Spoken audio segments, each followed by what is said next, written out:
Hi, this is Mesita Goel, Nico Elifort, and Manos Brilakis, presenting case 217 for the Manual of Percutaneous Coronary Interventions. This is a case illustrating sequential troubleshooting for tackling a left main trifurcation lesion.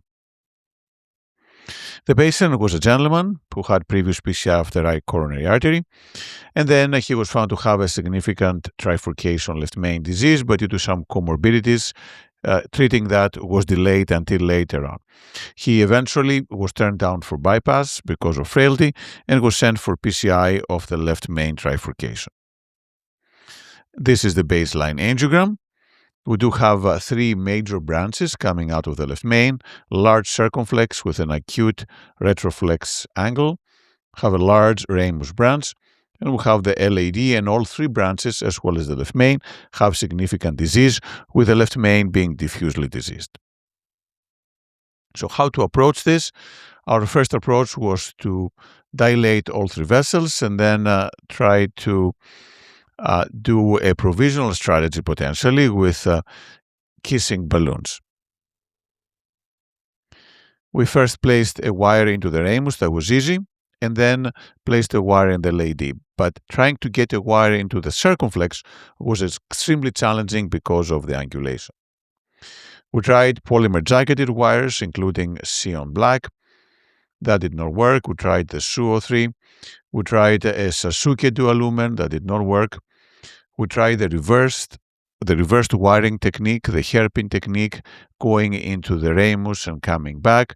We tried an angulated microcatheter called the Shape It, which is one we can shape ourselves, but it didn't work. And during all those attempts, the patient suddenly had a loss of flow into the ramus. So he had a dissection of the ramus. Fortunately, we did have a wire from before. So the next step was to quickly place the stent. We placed a 3/30 stent, and that stabilized the ramus. But of course, now it's even worse because we have a stent all the way to the ostium of the circumflex, so getting there was much more complicated.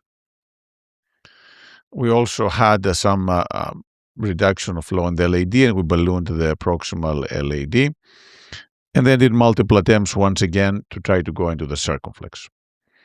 We did use various microcatheters. We did use the SuperCross 90. We unfortunately did not have the 120. We did use the blocking balloon into the ramus, but that didn't work. Reverse wiring was getting caught into the struts. And this is a Shape It microcatheter along with a Pilot 50 wire. A lot of attempts. This microcatheter you can shape, but it's a monorail catheter. And we can see the wires going in the wrong direction. We had intermittent puffing to see where we're going. In this case, the wire seems to be subintimal, so we have a dissection on the left main, pulling back, try to redirect. And then eventually, after multiple attempts, it literally took 3 hours from the beginning of the case, where finally the wire went into the circumflex branch. So after this, our plan was now to stent across into the circumflex. That was the toughest branch to wire, so we predilated it. Fortunately, it expanded nicely. And then we placed a 3.5 millimeter drug-eluting stent from the left main going into the circumflex, jailing the ramus that had been previously stented, and also jailing the proximal LAD. But as we can see, we already have some significant disease in the ostium of the ramus and also residual disease in the proximal LAD. Also, there is haziness into the left main. So we do have at the area of the dissection from before, we still have an area of haziness, so this did not look satisfactory to us. Therefore, we decided to place stents in the ramus and the LAD. We first rewired after doing proximal optimization, so we rewired both the ramus as well as the LAD, and then did kissing balloon inflation sequentially, and then did place drug-eluting stents, both into the ramus but also into the LAD. And this is how it looks after placing the stents, which is not an optimal result, and we still have this hazy area, which made us wonder whether we missed the ostium of the LAD. We did IVUS, and we decided to place an additional stent. So this is now an additional 35 by 15 millimeter drug-eluting stent placed from the ramus all the way into the left main. And then we did intravascular ultrasound. The vessel more distally looks okay, but as we come towards the left main, there is a suboptimal result. There seems to be some tissue planes when we enter into the vessel. Also, the ostium of the LAD did not look optimal, and that is why we ended up placing an additional drug-eluting stent. This time we're going again from the left main all the way into the LAD.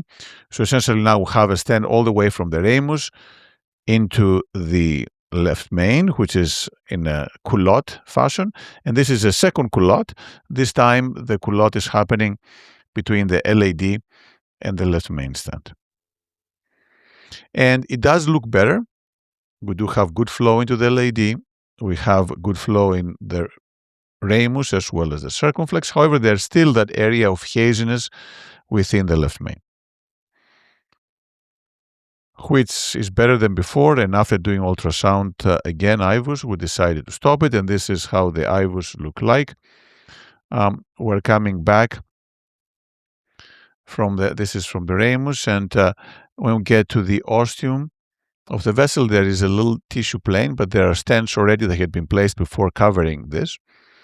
And the left main itself is fairly large with a good result. So this was the final result. Multiple lessons from this case.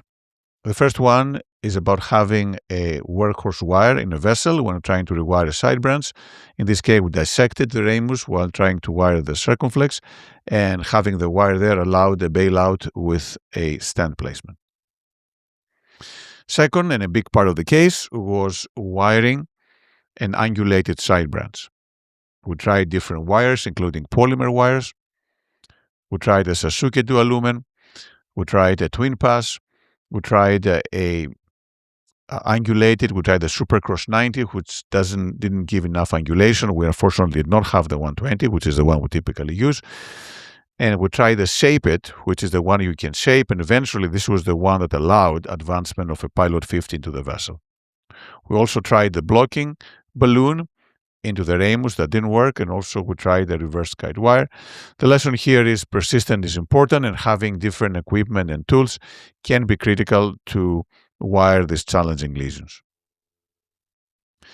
Provisional is the standard way to stent bifurcations if possible, but in this case we had significant residual disease in the LAD and the ramus, therefore we had to place more stents. We did multiple rounds of culotte. And the issue there was that despite all the stents and despite being certain after the final round that we had stents all the way from the left main into both the LAD as well as the ramus and the circumflex, there was still some area of haze, some tissue plane into the trifurcation. And this likely represented carina shift. But once again, we had done everything and we didn't think that any more time or any more stents or balloons would help. And that is why we accepted this as a final result. Thank you.